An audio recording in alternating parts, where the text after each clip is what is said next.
ออกใหม่เดือนสามสืบสารมาแต่เป่าที่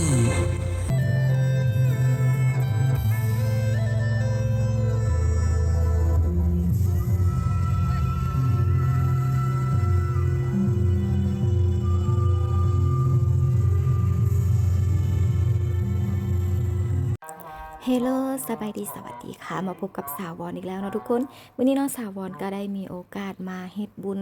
มาแห่บุญกันทิ่นอยู่ที่วัดบ้านโพนเนาะเมืองพลโฮงแขวงเวียงจันทร์ทุกคนเดี๋ยวสาววอนจะพาทุกคนเข้าไปเบิ่งภายในงานเนาะว่าจะมียังแน่เนาะทุกคนแต่ที่แน่ๆเนาะคือมื้อนี้คืออิ่มบุญกันทั่วหน้าเพราะว่ามีโฮงทานมาแจกให้กินฟรีเลยทุกคนทุกอย่างในนี้เนาะคือกินฟรีเบิดเลยเนาะแล้วจะมีโฮงทานอย่างแดสาววอนจะพาทุกคนเข้าไปเบิ่งไปชมบรรยากาศทางภายในวัดบ้านโพนนั่นเองมาเบิ่งนำกันว่าจะเป็นอะไรสำหรับวัดบ้านโพนเนาะก็ถือว่าติดกับบ้านสาววอนนั่นเองทุกคนสาววอนก็ได้มีโอกาสมาทำบุญร่วมกับพี่น้องเนาะทุกคนที่มีความสามัคคีกันเฮ็ดให้มีงานมื้อนี้เกิดขึ้นเนาะทุกคนก็มีเจ้าศรัทธาถือว่าหลายแห้งนี่เนาะอันนี้ก็คือข้าวจี่เนาะทุกคนจี่ข้าวเนาะใส่ไข่แซ่บแซ่บนี่เนาะนี่บรรยากาศทางด้านในถือว่าคนก็กำลังคึกคืนทยอยกันมาเนาะแต่ละคนแต่ละครอบครัวก็จะมีต้นกันเนาะที่เพิ่นประดับด้วยเงินเนาะใบเงินที่เพิ่นจะพากันมาแห่ในมื้อนี้เนาะทุกคนก็จะมีการฟ้อนม่วนซื่นนำกันเนาะความสามัคคีภายในหมู่บ้านแห่งนี้เนาะทุกคนนี่ก็เป็นครั้งแรกที่สาววอนได้มาแห่กันทิ่นในวัดบ้านโพนแห่งนี้เนาะทุกคนมาเบิ่งนำกันเนาะคือแบบโฮงทานหลายแฮงเนาะก็มีผู้เฒ่าผู้แก่มาร่วมกินร่วมทานนำกันอันนี้ก็คือว่าเป็นเจียวบองเด้อนี่เนาะทุกคนอาหารแบบบ้านๆอาหารแบบลาวๆเนาะแล้วก็มีส้มพักมีข้าวเหนียวมีตำบักหุ่งมีขั่วหมี่เนาะมีน้ำมะพร้าวน้ำส้มน้ำกาแฟน้ำดื่มเนาะมีหลายอย่างเลยทุกคนนี่บรรยากาศคือแบบคึกคืนเนาะนี่คือสาวลาวจากแคนาดาทุกคนคือเอื้อยแอนนาเนาะเพิ่นเป็นคนในหมู่บ้านนี้แต่เพิ่นไปใช้ชีวิตอยู่แคนาดาเพิ่นก็ได้กลับมาเฮ็ดบุญเฮ็ดทานร่วมกับญาติพี่น้องทุกคนทุกคนเดี๋ยวสาวรจะขออนุญาตเนาะเก็บภาพบรรยากาศภายในวัดเนาะให้ทุกคนได้เบิ่งได้ชมกันยาวๆเลยม่วนแฮงมื้อนี้เนาะสาวรก็ถือว่าอิ่มบุญไปพร้อมๆกันไปเบิ่งบรรยากาศภายในงานพร้อมๆกันเลยทุกคนของยาทานทุ่งนอก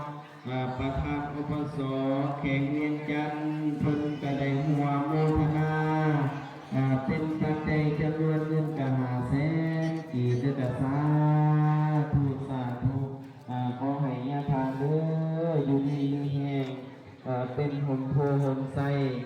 ให้ออกต้นญาติโยมได้พึงพาอาศัยในบวรพระพุทธศาสนาเด้อกะหน่อยสา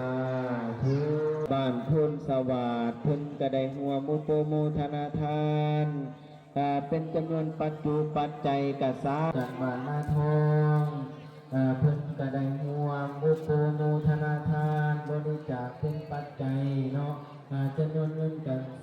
20,000กีบด้วยกษาธุสาธุแล้วก็ทำมาด้วยสายบุญของโยมตู่ขอให้ตู่สมภาจังบุญธรรมขอคุณศีลคุณธรรมคุณครูบาอาจารย์จงไปโปกปักรักษานอนรับกับขอให้ตู่สมภาจังสดชื่นนอนตื่นกับขอให้ตู่สมภาจังสดใสเด้อเมนบานับตาไปก็ขอให้ตู่สมภาจันอินทวงศ์สดใสโปรโมทนาทานเป็นจำนวนปัจจุปัจจัยกัน100,000กีบด้วยกษาธุสาธุขอให้โยมแม่ตูกเข่งคำเด้ออยู่ดีมีแห้งเนาะเพิ่นว่าสาธุเด้อท่านเจ้าทำการค้าทรัพย์สิ่งขายของให้เจ้ารวยเงินทองของคือขายใดท่านจะไปหาขาท่านได้ให้เจ้าโยมยิงเด้อโยมแม่ตูกเข่งคำขาย สิ่งใดก็ให้ได้กำไรเรื่อยๆให้เจ้าโศกมานท่านเจ้าขายอยู่บ้านให้มันหมู่มันพูงเด้อมีคุณลุงคุณหลานให้หลั่งไหลมาซื้อได้นับเงินบาทเงินกีบเงินดอลลาร์มื้อละหลาย และสาวรมาเมื่อนี้เนาะก็มีคนเจอสาวรได้นี่เนาะสองสาวนี้เนาะคือเพิ่นเป็น FC สาวรเพิ่นก็ได้ทักทายสาวรเนาะเพิ่นบอกว่าเจอสาวรได้เนาะแล้วก็ได้ติดตามในช่อง YouTube ของสาวรนั่นเองเพิ่นก็ได้มาทำบุญร่วมกันในมื้อนี้อันนี้ก็คือบรรยากาศโรงทานข้าวเปียกทุกคนแต่ละคนก็ได้ข้าวเปียกคนละถ้วยคนละถ้วยไปกินอิ่มหนำสำราญอิ่มบุญกันไปทั่วหน้าทุกคนอันนี้ก็คือบันกวนด้วยแบบเฮ็ดสดๆแบบนี้เลยนี่มีทางแก๊สมาแบบนี้เลยทุกคนโอ้โหใจบุญอีหลีเนาะทุกคนเนาะนี่ก็มีคนมารอท่าคิวเอาบันกวนแซ่บๆนี่ไปกินเนาะ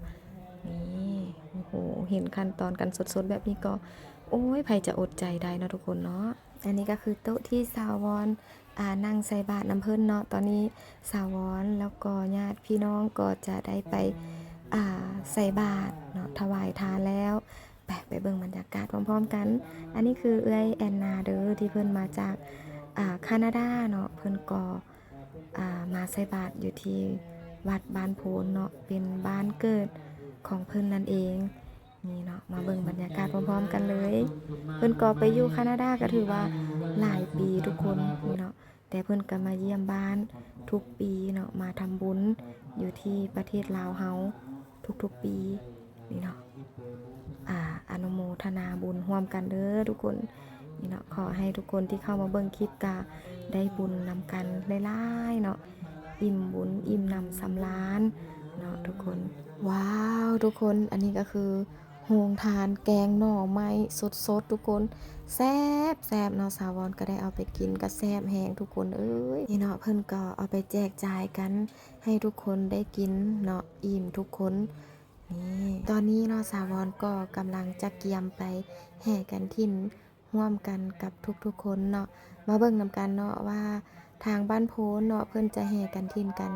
จะเป็นเอาใดเนาะนี่ก็คือน้องๆนักเรียนเนาะที่จะฟ้อนโซให้ทุกคนที่มาร่วมงานได้เบิ่งได้ชมร่วมกันเนาะทุกคนและงานแห่กันทิน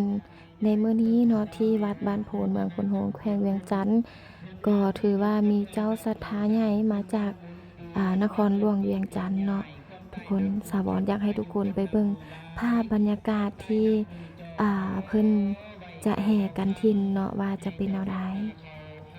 จะตั้งใจมันเอาพุทโธเป็นที่ตั้งเอาธรรมังเป็นที่พึง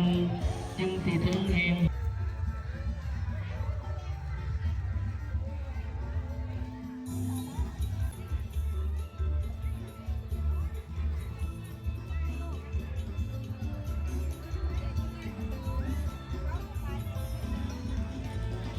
เตรียมจิตเตรียมใจเตรียมจิตเตรียมใจเตรียมกายเด้อออกไปหาเดินขณะนี้น้องเขาจะได้เตรียมเขาจะได้ปะเตรียมได้เที่ยวผ่าป่ามหาสมาธิเอาวันนี้ก็มีคณะเจ้าภาพเจ้าศรัทธาคนอยากอยู่ของคนอยากอยู่เด้อเนาะที่ได้ห่วงอุปโภคธนาทานเนาะก็คือสายบุญของโยมมีออกแดงบ้านดงโพสีกำแพงนครเพิ่งจะได้อุปโภคธนาทานเป็นจำนวนปัจจัยกัน50,000 กีบหรือว่าเวลานาทีเขาก็เป็นทางความบันเทิงเนาะแจ้งเถิดพ่อแม่ประชาชนเขาเนาะหลักเกี่ยวออกไปเนาะขึ้นมาท่าอยู่แล้วเนาะออกไปต้อนรับเพื่อป่าสมัครเขาเนาะ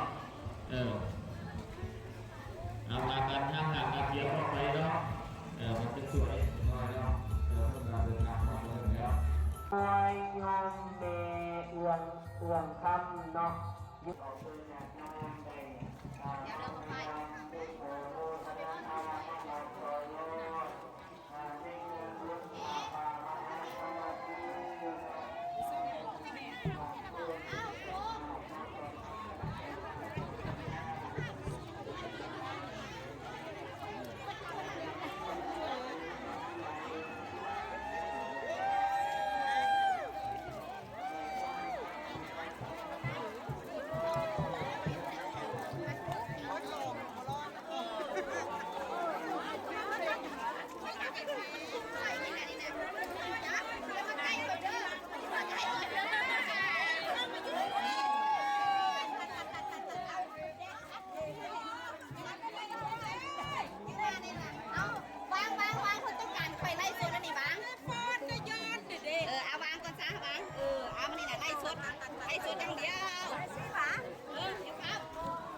นี่เนาะตอนนี้เพิ่นก็ได้แห่กันทินทอดผ้าป่าเข้าวัดแล้วทุกคน จากนั้นเพิ่นก็จะแห่อ้อมวัด3รอบเนาะทุกคนเนาะหลังจากที่แห่ครบ3รอบแล้วเพิ่นก็จะวางต้นกันเนาะไว้ในวัดเนาะทุกคน แล้วก็จะมีงานฟ้อนโซของน้องๆนักเรียนเนาะอยากให้ทุกคนไปเบิ่งในคลิปพร้อมๆกันเนาะทุกคน ตอนนี้เนาะแม่นเพิ่นกะเกียมเริ่มแห่ออมวัด3รอบเนาะทุกคนก็จะมีนี่เนาะยาพ่อยาท่านเนาะครูบาเนาะเพิ่นก็จะได้นำพาแห่เนาะทุกคนแล้วก็จะมีน้องๆนักเรียนนี่เนาะถือป้ายแห่แบบนี้เนาะตามขบวนแบบนี้เลยทุกคนนี่เนาะ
อนนี้เนาะก็ถือว่าได้แห่ครบ3รอบแล้วเด้อทุกคน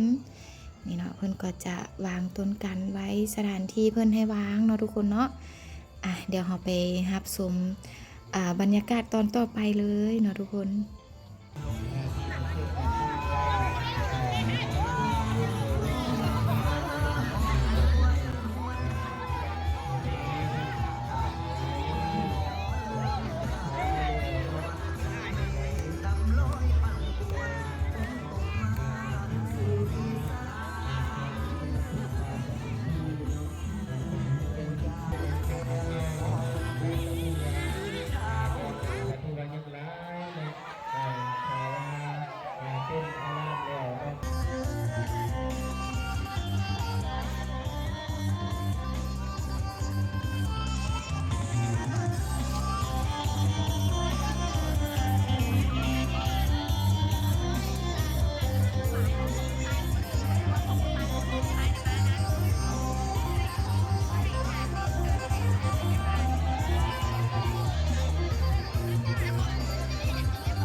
เขามาเด้อ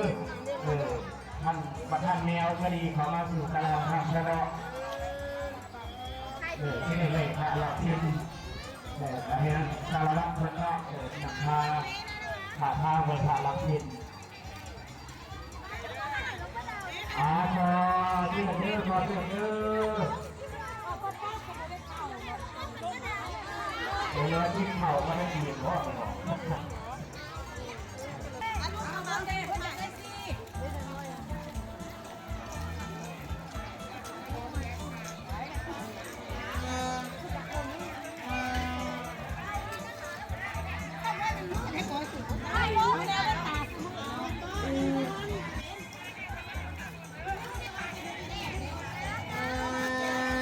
หัง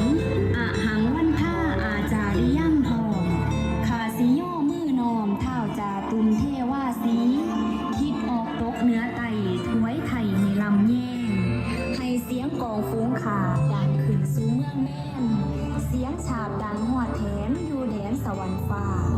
ลงมาตกฟูงขาเป็นมหานิยมไงนาผูกจิตโมผูกใจไผฟังแล้วให้หำม้อนไผได้ยินให้ลูกฟอนโยเย็นยอดฟอนจนลืมท้าหัวลงเมียลุ่งลงป่าให้มาฟอนใส่เสียงกองผู้ขาซะเด้อ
คนตู้ยังเบิ่งวิดีโออยู่เลยนะคนตู้ลาด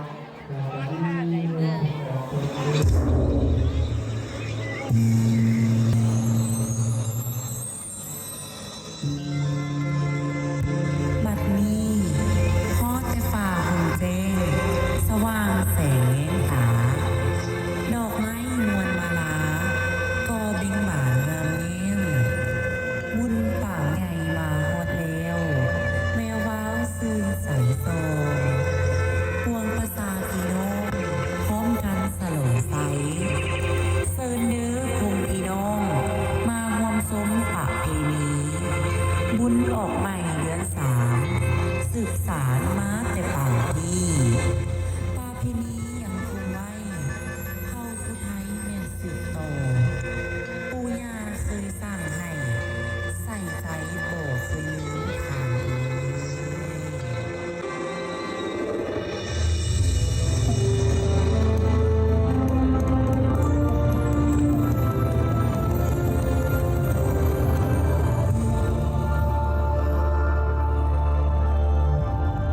ค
คนนี่เนาะน้องๆก็ถือว่าเก่งหลายเก่งทุกคนเลยเนาะเพิ่นก็มีการโชว์แสดงให้พี่น้องประชาชนเนาะได้เบิ่งได้ชมได้ม่วนได้ซื่นกันแบบนี้เนาะจบแล้วเนาะก็ไผที่ว่าอยากให้กำลังใจน้องๆเนาะก็สามารถให้ได้เนาะก็คือนี่เนาะก็เป็นกำลังใจให้น้องๆเฮ็ดต่อไปเนาะนี่เนาะคนลาวเฮาเนาะมีน้ำใจเนาะใจดีทำบุญร่วมกันเนาะทุกคนอันนี้เพิ่นก็แจกติปให้น้องๆนั่นเอง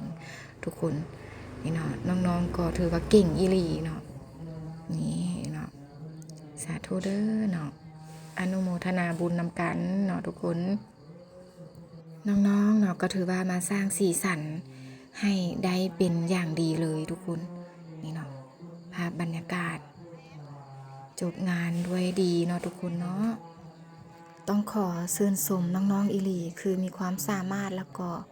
น่าฮักเนาะทุกคนแต่ละคนก็ยิ้มแย้มแจ่มใสเนาะทุกคนแล้วก็ผู้ใหญ่ใจดีเนาะเพื่อนก็อยากให้เนาะอยากสนับสนุนเนาะนี่คือเอื้อยแอนนาเนาะที่เพิ่นมาเยี่ยมย้ามประเทศลาวเฮาเนาะเพิ่นก็อยู่แคนาดาเนาะทุกคนเนาะเพิ่นกันยังมาแจกติปให้เพิ่มอีกเพราะว่าคือแบบน้องๆน่าฮักหลายเนาะนี่เนาะคนใจดีคนใจบุญเนาะบุญคำนำสู่เด้อขอให้รวยแล้วรวยอีกเนาะขอให้สวยรวยรอดปลอดภัยมีชัยชนะและสำเร็จทุกด้านทางการงานการเงินสุขภาพและความฮักเด้อเอื้อยแอนนาแล้วก็ทุกท่านที่มีส่วนร่วมในงานบุญแห่กันถิ่นในครั้งนี้เนาะทุกคนเนาะโดยเฉพาะเจ้าศรัทธาใหญ่ที่เพิ่นมาจากนครหลวงเวียงจันทน์นั่นเองเนาะทุกคนสำหรับคลิปนี้เนาะสาวรก็หวังว่าทุกคนก็จะอิ่มบุญไปพร้อมๆกันสำหรับคลิปนี้สาวรก็จะขออนุญาตจบคลิปแต่เพียงเท่านี้ฝากทุกคนกดไลค์กดแชร์กดติดตามกด Subscribe ให้สาวรในเด้อสำหรับใครที่ว่าใจดีมีน้ำใจเนาะอยากซัพพอร์ตสาวรอยากให้กำลังใจสาวรก็อยากกดข้ามโฆษณาเด้อทุกคนเจอกันคลิปต่อไปเนาะทุกคนเนาะบ๊ายบาย